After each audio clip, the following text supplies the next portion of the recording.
Want to know who took a screenshot of your Snapchat story? Snapchat actually shows you here's how to check it. First, open the Snapchat app on your phone. Tap your Bitmoji icon in the top left corner.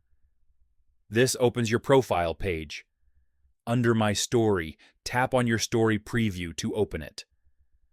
Now look at the bottom left corner of the screen. If someone took a screenshot, you'll see a screenshot icon. Tap on that icon. Boom. Snapchat shows the exact usernames of everyone who screenshotted your story. No guessing. No third-party apps needed. This only works while your story is still active. After it expires, you won't be able to check. And that's how you see who screenshotted your Snapchat story. Like the video and subscribe for more Snapchat tips.